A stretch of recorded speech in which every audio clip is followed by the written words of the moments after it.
Hello, good afternoon and welcome. My name is Susan Lynch. I am the Associate Director of Lifetime Learning at the University of Virginia's Office of Engagement. We have close to 1,000 people registered for this Booker T. Washington program from 39 states and 11 countries across the globe. So we are so pleased to welcome you, and I'm eager to learn more right along with you about this important historical figure. Before starting the program, I want to provide some quick housekeeping items. To engage with the audience, panelists will answer questions submitted before and during the program as time allows. You may enter a question in the webinar Q&A. You will find resources in the webinar chat. Please also note this program is being recorded and will be posted in Lifetime Learning's podcast library in about a week or two. I will introduce the moderator and then she will introduce the rest of the panelists. Suzanne Morse Moomaw was named Director of the University of Virginia Press in January 2020. She's also an Associate Professor of Urban and Environmental Planning in UVA's School of Architecture and Director of the Community Design Research Center. In her teaching, Morse Moomaw has spent the last three decades observing communities through social, design, and political lenses on local, regional, national, and international scales. Her teaching in community development challenges students to consider possibilities in order to create transdisciplinary solutions to the wicked problems facing us today, such as poverty, racial inequities, economic restructuring, human settlements, and lack of affordable housing through historical and cultural frames. So thank you again for joining us for this Lifetime Learning program. Now I'm going to turn it over to our esteemed moderator to start the program. So Suzanne, please take it away. Thanks so much, Susan. I'm delighted to join Susan in welcoming you to this exciting program this afternoon. I want to thank UVA Engagement and Lifelong Learning, our wonderful panelists, colleagues at the press, the Rotunda staff, David Sewell and Patricia Sorrell, who were quite involved in, actually made it all happen, shall we say, and our colleague Clayton Butler, who helped develop some complementary materials, but also a host of you who share our interest in and respect of Mr. Booker T. Washington, including the National Park Service, the Friends of the Booker T. Washington Monument, and my new friends at the archives at Tuskegee University for permission to use the photos of Mr. Washington that you will see today. A short word about the backstory of how we got to this point. The University of Virginia Press publishes about 70 books a year from a variety of fields with authors and topics from around the globe. But we also have a 20-year-old digital imprint, Rotunda, that digitizes original documents of key figures. The imprint is probably best known for its founding era projects, but a few years ago, David and Patricia added the American century to illuminate the work and contributions of those who lived in the 20th century. One of my priorities in becoming director in January of 2020 was to acquire the rights to produce a digital edition of Mr. Washington's 14-book series of writings from the University of Illinois Press, which we were able to do later that year. These papers cover the span of time from 1860 to his death in 1915. So why Mr. Washington's papers? Not only was he a seminal national figure in the late 19th and 20th centuries, but he was a Virginian and had ties to Charlottesville. He was born in 1856 to an enslaved mother in Franklin County, Virginia. He moved after emancipation to Malden, West Virginia, but made his way back to Virginia to attend Hampton Institute and what is now a Virginia Union University.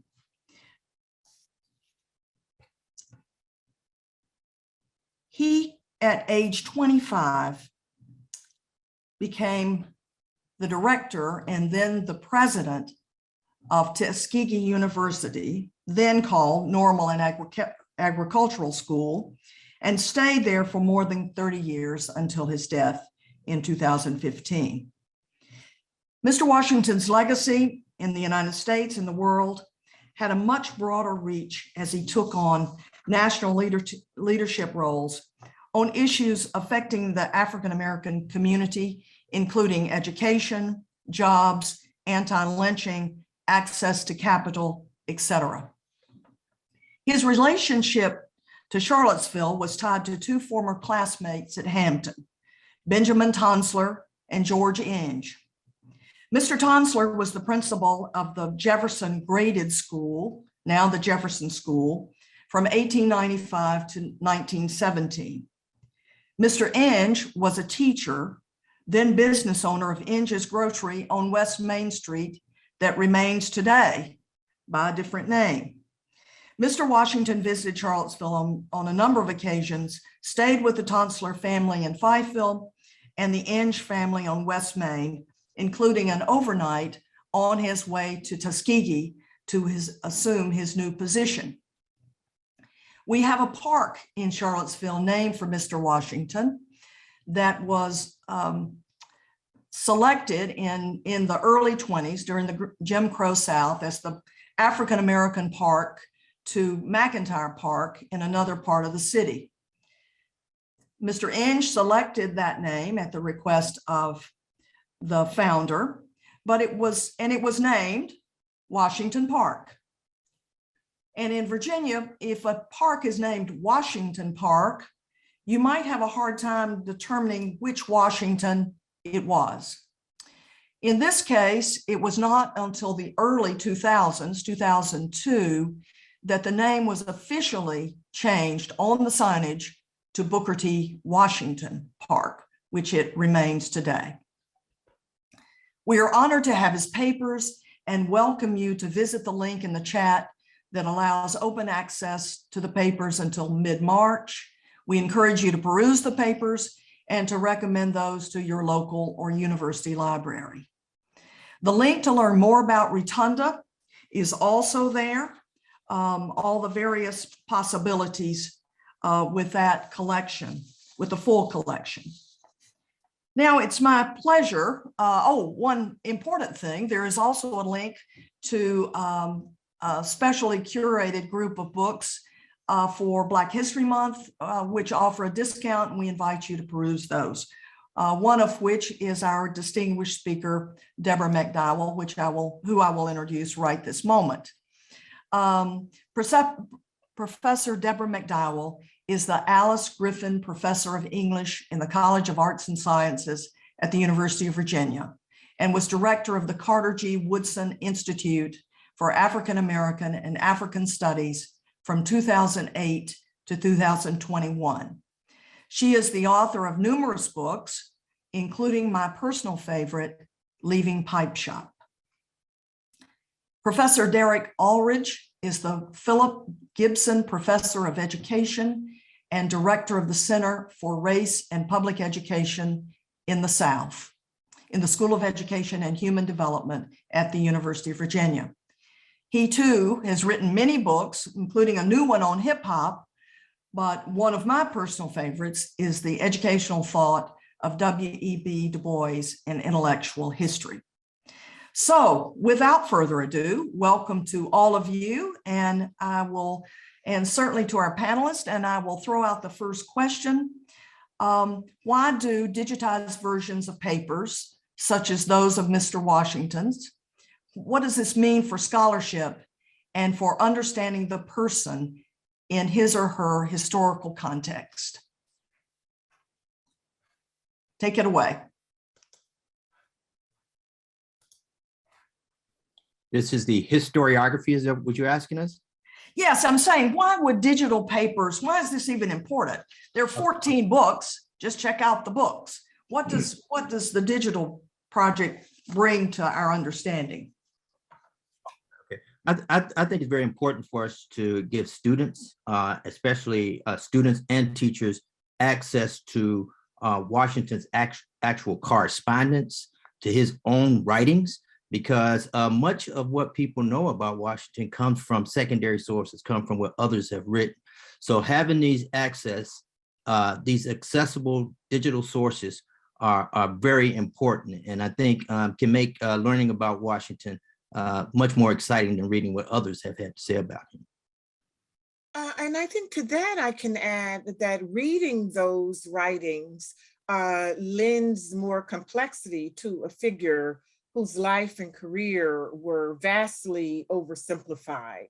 And so reading not only what Washington had to say, but in the process of that reading, seeing how wide-ranging, how broad, how diverse his ideas were, also helps to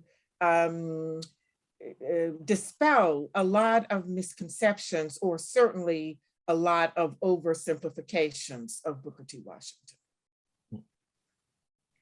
So what about how, and I'll let you all, I know you all have discussed this, what about how he's been framed? You began to talk about this, Professor Alridge, when we opened this question.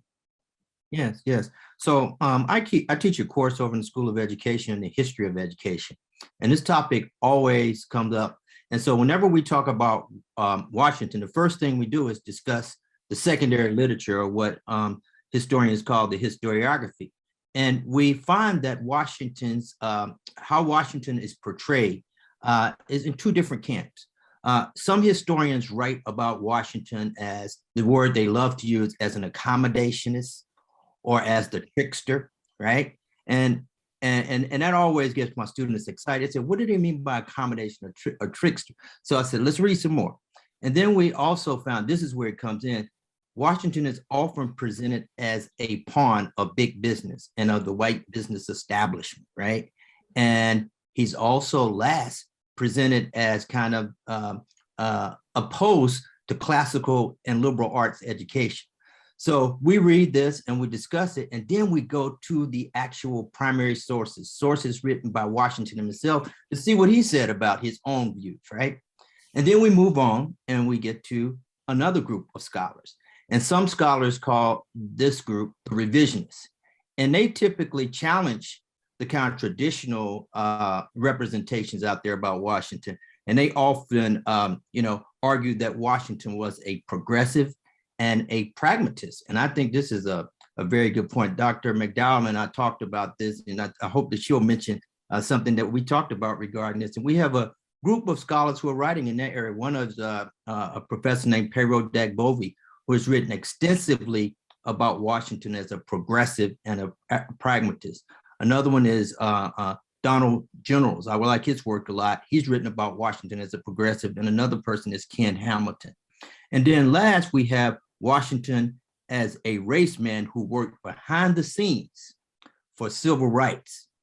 And a number of scholars have actually gone, I like when they do this, they go to the papers and they see Washington's correspondence and they see his complexity, and that he was very concerned about civil rights issues, about equality and whatnot. And what I found interesting, I read something in the Birmingham Age Herald in 1904, where Washington was publicly, speaking publicly about lynching, and how the country needed to come out and do something about the lynching problem. So what I like to do is just kind of engage the historiography and see the complexities of the man. I don't have anything really to add to that, except to say that when we talk about how Washington is framed and framed in the scholarly literature, it also helps to be reminded, and I think a couple of people had asked prior to the opening of the session, people who are present asked about his relationship to Du Bois. And in that we only have an hour, and now less than an hour, that's far too complex a matter to try to engage in any thoroughgoing or responsible way, except to say that Du Bois contributed to the framing of Washington as an accommodationist, as Washington as someone far too willing to sacrifice the civil rights of Black Americans for the support of Northern industrialists and financiers. And for anyone interested, I would encourage you to read the third chapter in Du Bois's, perhaps his most famous book, The Souls of Black Folk, published in 1903. And chapter 3 is of Mr. Booker T. Washington and others. And just so, again, not to encourage what Derrick is rightly warning us against, that is taking Washington as others have taken him, it might be useful just to give you just a couple of excerpts from Du Bois's essay of Mr. Booker T. Washington and others. It has been claimed that the Negro can survive only through submission. Mr. Washington distinctly asks that Black people give up, at least for the present, 3 things. First, political power. Second, insistence on civil rights. Third, higher education of Negro youth, and concentrate all their energies on industrial education, the accumulation of wealth, and the conciliation of the South. This policy has been courageously and insistently advocated for over 15 years and has been triumphant for perhaps 10 years. As a result of this tender of the palm branch, what has been the return? In these years, there have occurred: 1, the disenfranchisement of the Negro; 2, the legal creation of a distinct status of civil inferiority for the Negro; 3, the steady withdrawal of aid from institutions for the higher training of the Negro. Again, that will not substitute for reading the full chapter yourself, but Du Bois was very influential in the framing of Washington as an accommodationist and an apologist for the Southern status quo, the segregationist status quo. Yes, thank you very much. Several of you have pointed out my errors. And since I just came out of class, I'm used to that because my students do as well. Mr. Washington attended Hampton Institute, now Hampton University, of course, and he also attended Wayland Seminary, which was what is now Virginia Union. That's where the Virginia Union came from. So, he absolutely passed away in 1915, not 2015. So I take full responsibility for those mistakes. But I will have to say that when Professor Alridge was saying, I just wrote it down about the Age Herald, Birmingham Age Herald, I had to think to myself, did I read that in real time? And I absolutely did not. So I was not alive in 1904. So. But yes, thank you so much for calling me out on those things. A couple, and this really, if we could change gears just a moment about the financier relationships. He did have a strong relationship with Julius Rosenwald, who was the founder and CEO of Sears Roebuck and Company. Would either of you like to say something about that in the Rosenwald schools? Derrick, given your center, I'll cede to you. I will. That's not necessarily my area, so. Okay. Yeah. So you may have something on that. Well, I'm sorry for putting you on the spot. No problem. That's all right. To the members of the audience, we did think in advance about dividing up the labor. And I must say, Suzanne, I thought you were going to discuss the Rosenwald schools. Am I right? No, I certainly can. And what I was kind of queuing off of both of your comments is the complexity of Mr. Washington. Between the two of them, he worked closely with Mr. Rosenwald to establish these schools. There were 5,000 of them. Yeah, Rosenwald is a great philanthropist. Yes, and so his mark on education really went much further than just Tuskegee. And I think sometimes people stop at one place. In addition to that, he was responsible for helping to establish West Virginia State University in his adopted home state. So it just gets, it explores this broader imprint and of, as we're now learning more about the Rosenwald schools in these presentations and others. So I just wanted to bring it up. An audience member had suggested that question. What I can say too is that there have been a couple of people, local people to Charlottesville, Naya Bates, who is the one of the directors or associates in a larger project called Getting Word at Monticello,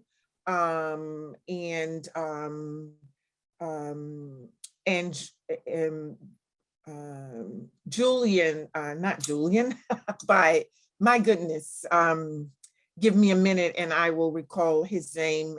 Virginia Foundation for the Humanities, now Virginia Humanities.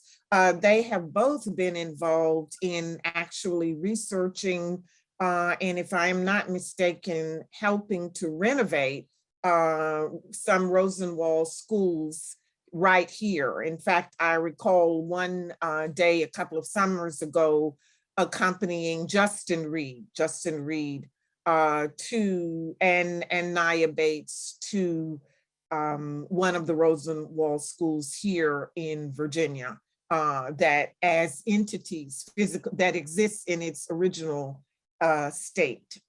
So Washington is indeed connected to philanthropy. He's connected to Northern industrialists, capitalists, etc. In fact, as a graduate of Tuskegee Institute, it was still called Institute in my era, and so I will date myself. But I was an English major, and the English department was housed in Carnegie Hall, named for the famed Andrew Carnegie. And so Washington did indeed have to find ways to navigate and negotiate with financiers, philanthropists, capitalists, etc. And for many people, he did so in the process of giving up his dignity. Again, I would argue, and the dignity of Black people, as well as the rights of Black people. Happily, as Derrick has pointed out, let's go by our first names, if that's okay. We are fortunate that historians and scholars in general have begun to unearth a much, much more complex vision of Booker T. Washington and his influence. Obviously, we cannot paper over those aspects of his history and his legacy that continues to trouble many of us. And among those troubling aspects, at least in print, are passages in Up From Slavery. But historians, Pero Dagbovie, Fitz Brundage, and others rightly encourage us not to have our vision of Booker T. Washington rest entirely on Up From Slavery.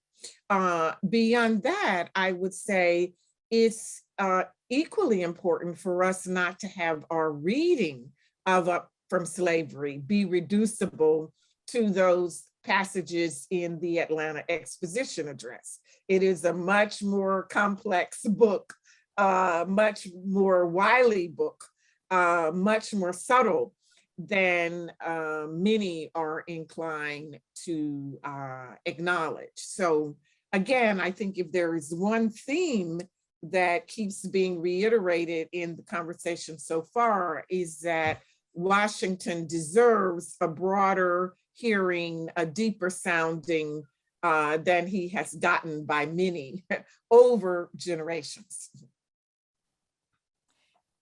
I'll jump in here. There's a question about whether Mr. Washington was born as a slave. Yes, he was. His mother, but he was born in 1856. His father was white and is known to be was known to be in a plantation nearby. He never knew his father. But one of the most poignant stories, and this really gets to, it seems to me, and this came from our alumnus Jefferson Narell's book, Up From History, but his desire, his personal desire for education. So when he moved to with his mother to join his stepfather with his siblings to West Virginia, Malden, West Virginia, he was forced by his stepfather to work early mornings in the salt mines. Those of you who know anything about West Virginia, you know they have a large salt deposit. And as you might guess, that was grueling and difficult work. And he was illiterate, but he used the words on the barrels of salt to actually teach himself the alphabet. And his stepfather would not let him or let them leave to arrive at school on time. And so he literally turned the clock back so that he would have enough time to get from the salt mines to the small school that he attended in that community so that he could learn to read and write. So it's no wonder that his commitment, whether it be the Rosenwald schools or certainly his work at Tuskegee or his own desire for higher education, had such a driving passion in his life. Indeed.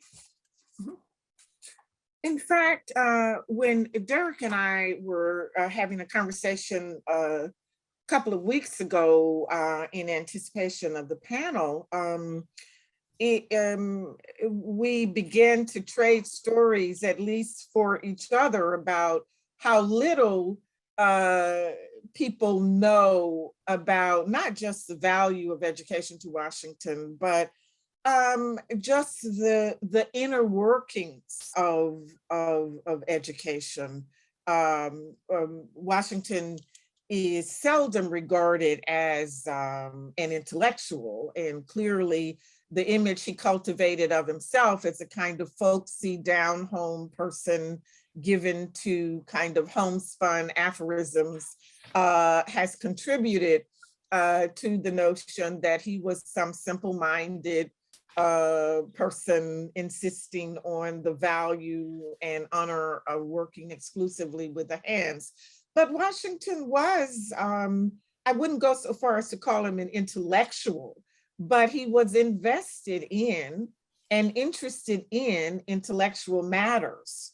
The story goes that he was once traveling, as he did often, to raise money for Tuskegee. And when he returned to the grounds of the campus, he went to oversee developments with the curriculum and noticed that someone had moved from the list of required courses, one on the psychology of mind. And that Washington insisted that the study of the mind be restored to the curriculum, that it should not simply be removed from the curriculum.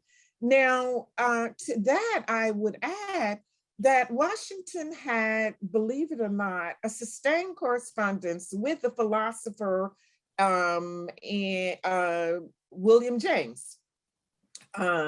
He and William James were two Americans invited to dedicate the Robert Gould Shaw Memorial.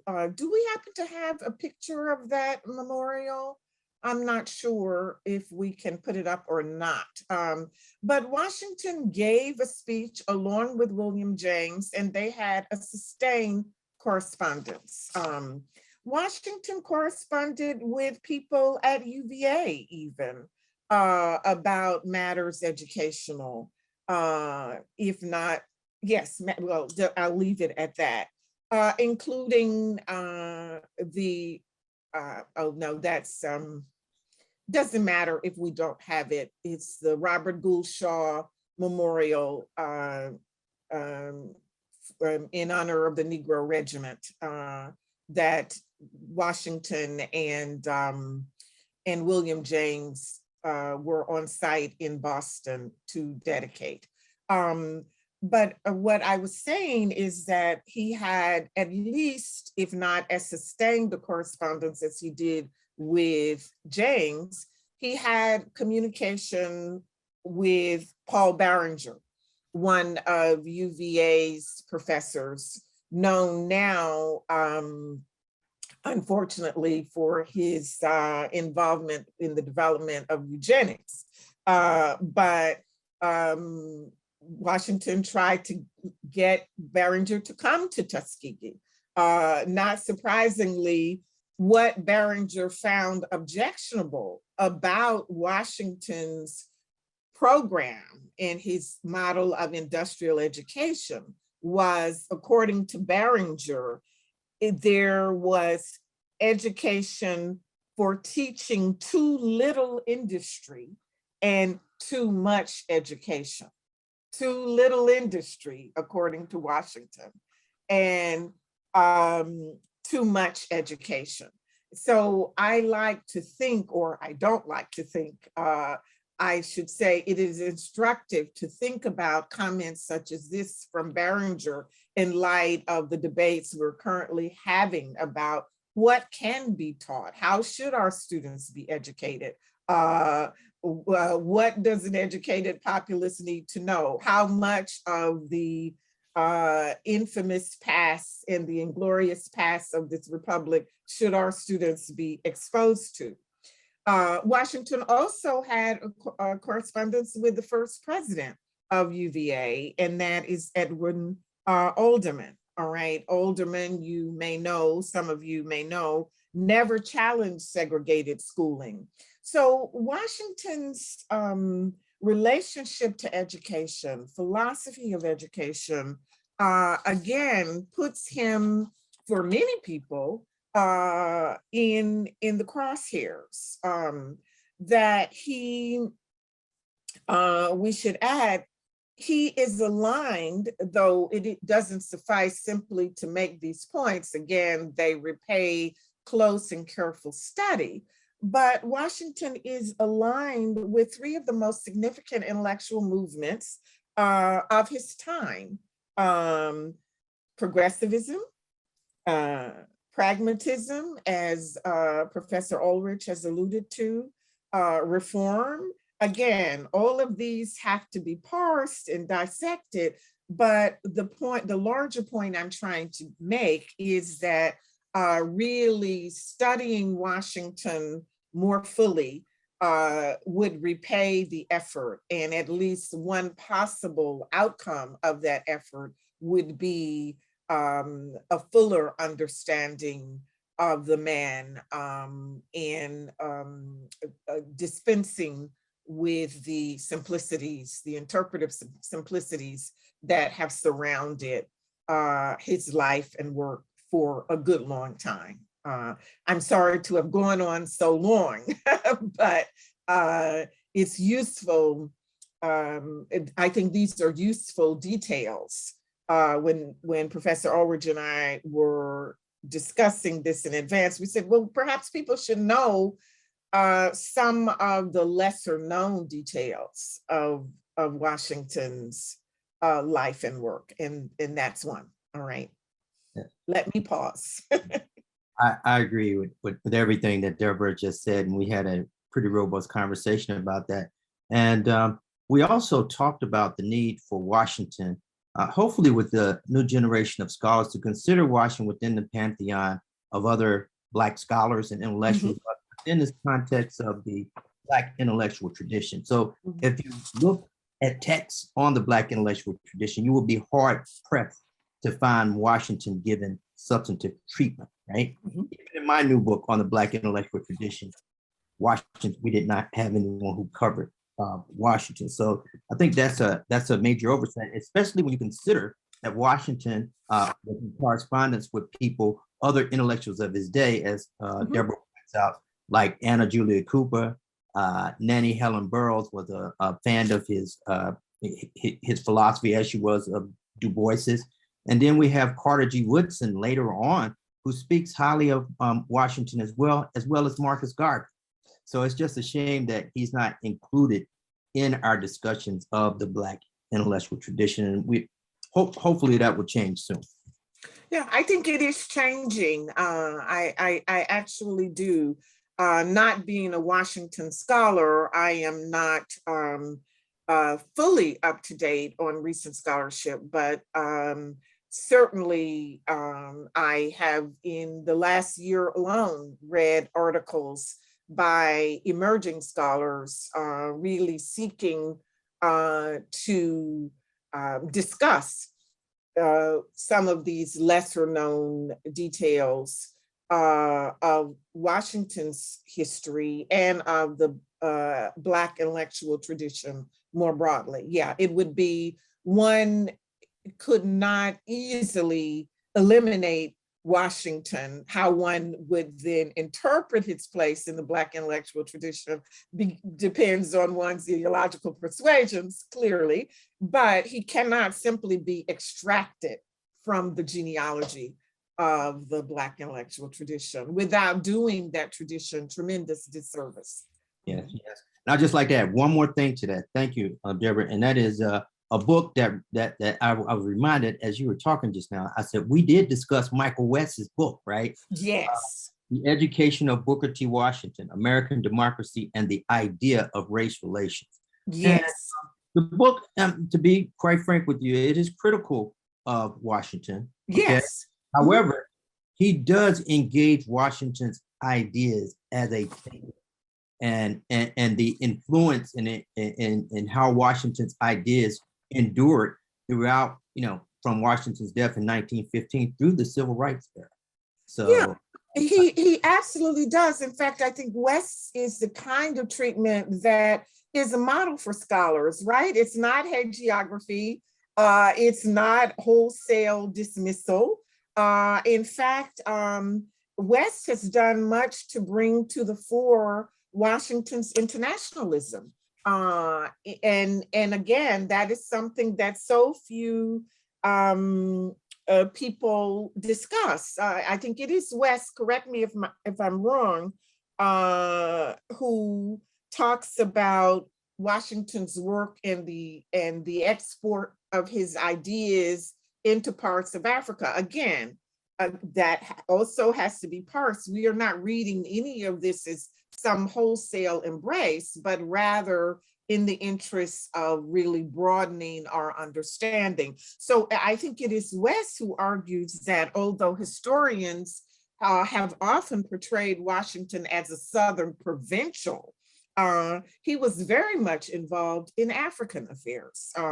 He corresponded with numerous enrolled African students at Tuskegee, supported the development of industrial education in Africa, promoted the Tuskegee model by dispatching teams of Tuskegee graduates to Togo, then a German colony, and Sudan, to introduce cotton growing schemes.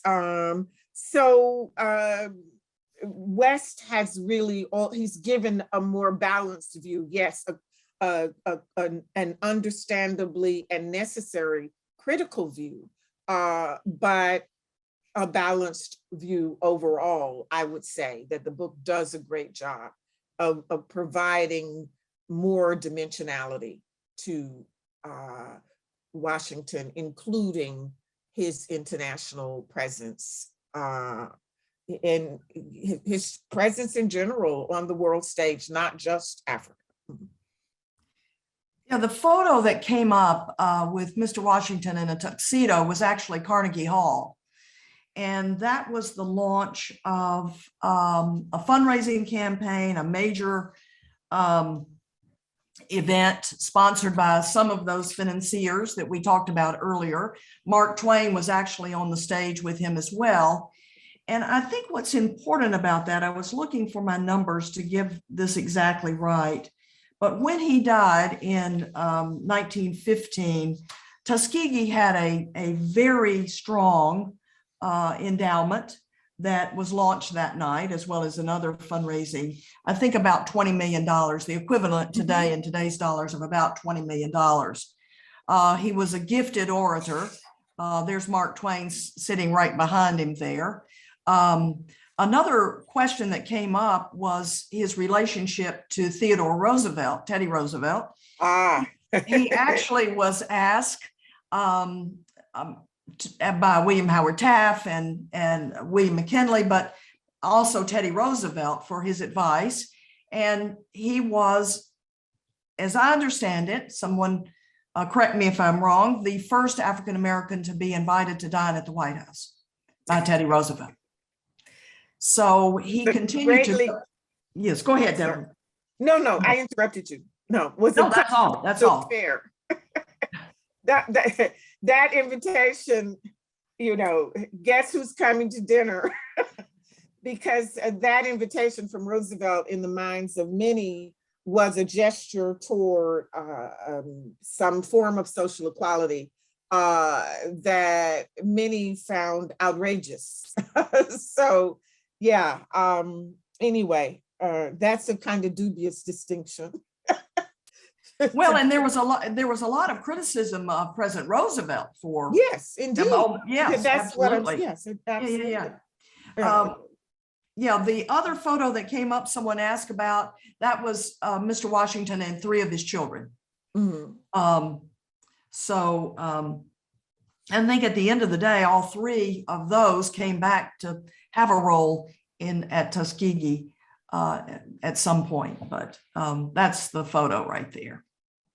Well, whenever 4 of his children, yes. Yes, Washington's family, whenever I teach Washington, it always comes up, Washington and his wives. In fact, I again, not to be overly autobiographical here, but in my sophomore year at Tuskegee, I lived in Olivia Davidson Hall, and that was named for one of his wives. And so when one reads Up From Slavery in particular, and students often, well, what is Washington's relationship to women, and what's with his treatment of his wives? And I go, well, what treatment we have is they all worked themselves to death.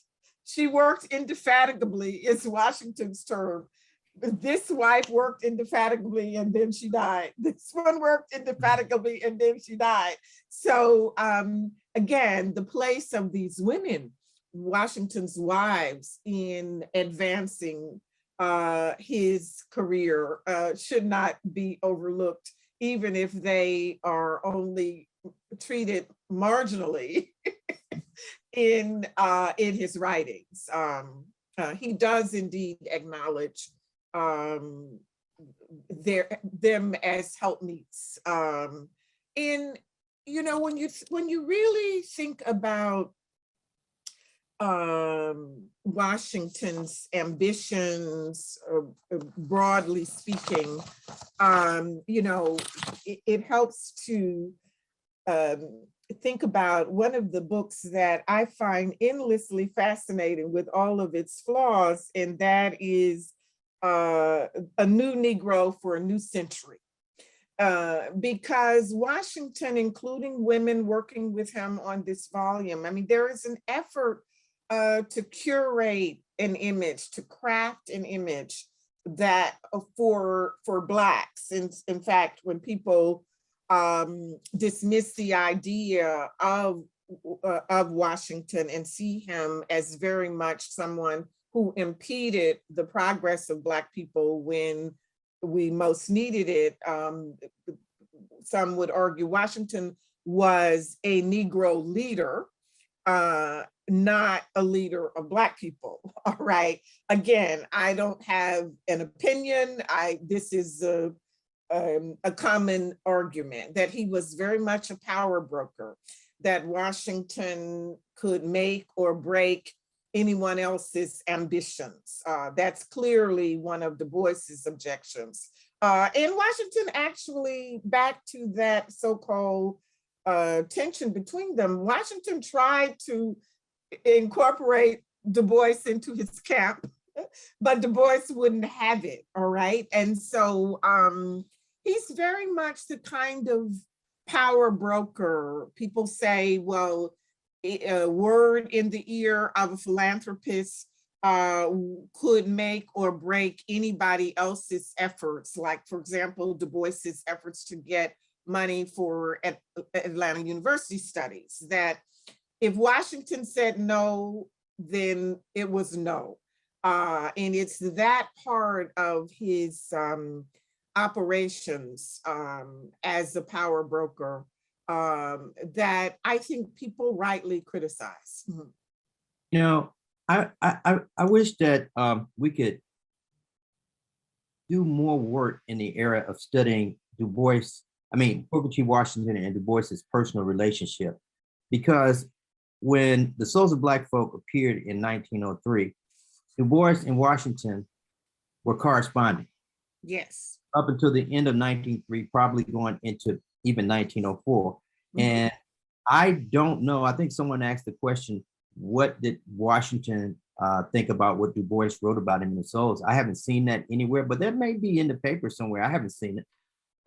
But Booker T. Washington does express in his papers, I know it's in Du Bois papers, maybe in Washington papers too, that he didn't understand Du Bois. He says something to that effect. I don't understand basically why he's taking this approach that he's taken.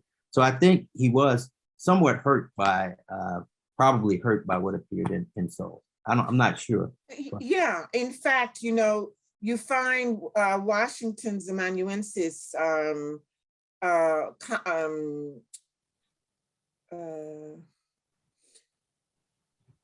this is something that does happen to you when you are in the middle of trying to remember a name. That is when the name vanishes. But and so Washington's amanuensis, his name will come to me in a minute. But there is in the correspondence, or in fact, on more than one occasion, Emmett Scott is saying to Washington, do not let yourself be distracted by the naysayer.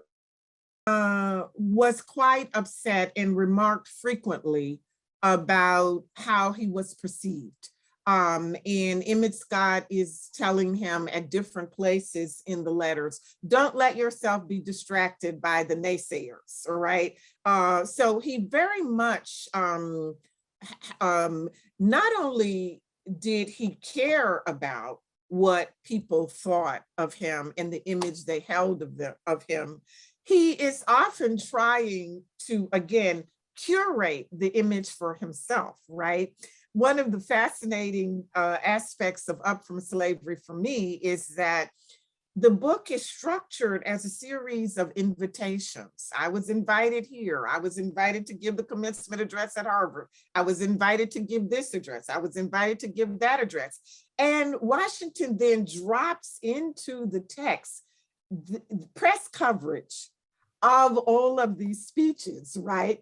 Now, one has to wonder, was all the press coverage favorable? We don't know, but he certainly drops into the text long, detailed coverage, whole articles from newspaper accounts, including the Atlanta Exposition Address. So he's very much concerned about what people thought of him. And in as much as he wanted to involve Du Bois in his various initiatives, and Du Bois declined to be involved, we can surmise that stung, that it absolutely stung for him. Anyway. I have one question that keeps coming up in the chat and in the Q&A, and this, Derrick, is to you and to all of us, to you and Deborah particularly. What about today? I mean, it's hard to project. He died in 1915, 100 years ago.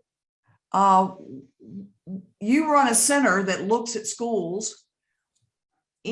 What do you see? I mean, do you see that his legacy or his vision for education of Blacks in our country might be where he would want it to be. I mean, we're projecting on someone who's not here to defend himself one way or the other, both of you.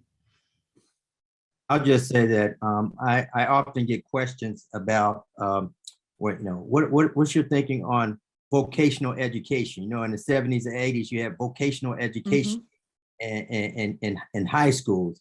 And what do you think Washington would think about us moving away from that? I think going into the 80s and 90s, there appears to be a move back in that direction with some schools to bring back more in-school training at the high school level. And I think that's something that, you can never say for certain because it's kind of anachronistic. But I do think that Washington would be supportive of more vocational education in schools. And I think we also need to consider that not necessarily vocational education in terms of just learning how to do very low level jobs, but more sophisticated technological jobs. I think is something that he would be supportive of, and as well as Du Bois. Mm-hmm. I don't have anything to add.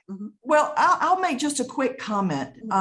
So 30 years later, after his death in the 40s, 45, we were still seeing Blacks left out of any kind of worker training.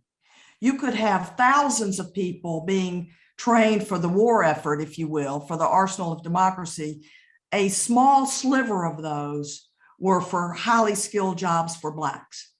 So just looking at just job preparation, opportunities to move up the ladder in the industrial age did not come about, certainly by mid-century, as I would hope that he would have envisioned. So that is evidence for me, and we still don't have the kind of worker training and job preparation for all Americans that we need, even in this late era. But we should also be careful and not argue. And I maybe I conveyed this too, that Booker T. Washington was opposed to kind of liberal arts education. Right. I had the opportunity in, I think maybe 2002 or 2003 to interview Booker T. Washington's granddaughter.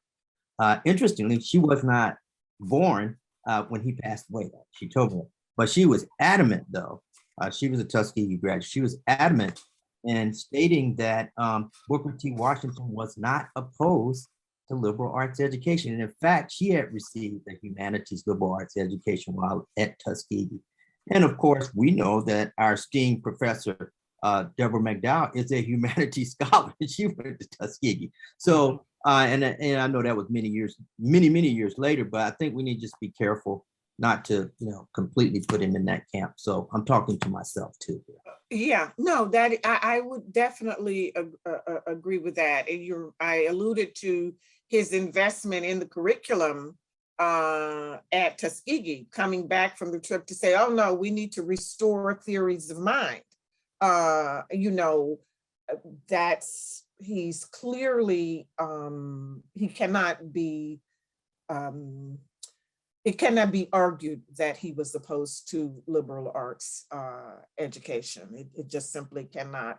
I think one of the things I would add, changing the subject slightly, well, not slightly, changing the subject from would Washington, what philosophy of education did Washington hew to, and what would he think of philosophies of education now?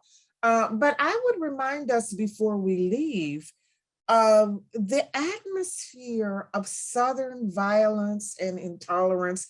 Derrick alluded earlier to lynching, but I think we cannot lose sight of the fact that Washington is trying to carry out his life's work in a period of absolute violence and intolerance.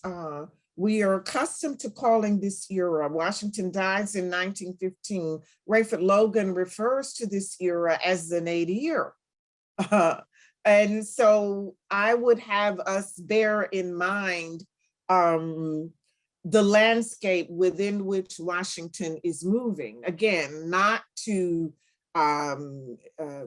paper over any of the aspects of his life and biography that are objectively troubling. But if do we, yeah, we do it. No, we don't have time. But I was just thinking of Washington describing in Up From Slavery the day before he was to go to give the Atlanta Exposition Address. And I think it might, yeah, I think I can do it just a tiny bit here. So on the morning of September 17th, together with Mrs. Washington and my 3 children, I started for Atlanta. I felt a good deal, as I suppose a man feels when he is on his way to the gallows. In passing through the town of Tuskegee, I met a white farmer who lived some distance out in the country. In a jesting manner, this man said, "Washington, you have spoken before the northern white people, the Negroes in the South, and to us country white people in the South. But in Atlanta tomorrow, you will have before you the northern whites, the southern whites, and the Negroes all together. I am afraid that you have got yourself in a tight place." This farmer diagnosed the situation correctly, but his frank words did not add anything to my comfort, Washington writes. All right.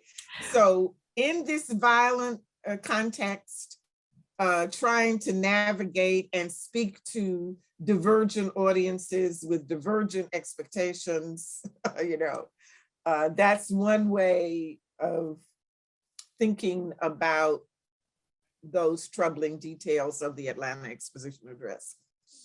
Well, with that, I think that's a perfect segue back to Susan, unless Professor Alridge has a last word himself. Be happy to hear that.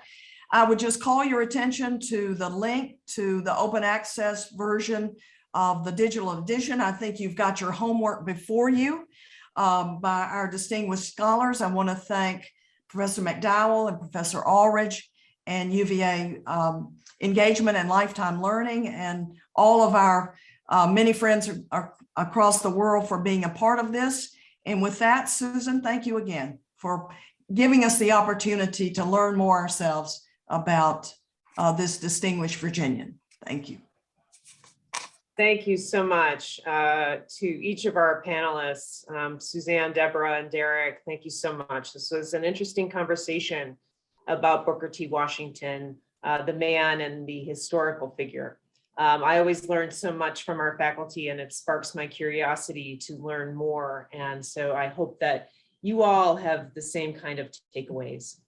I'd like to take an opportunity and provide some information about some upcoming Office of Engagement programs. Our friends in Cavalier Travels are hosting a trip to Paris called Paris, the African American Experience, from May 28th to June 5th. UVA's Melody Barnes, who's the executive director at the UVA Karsh Institute of Democracy, is the faculty member hosting that trip.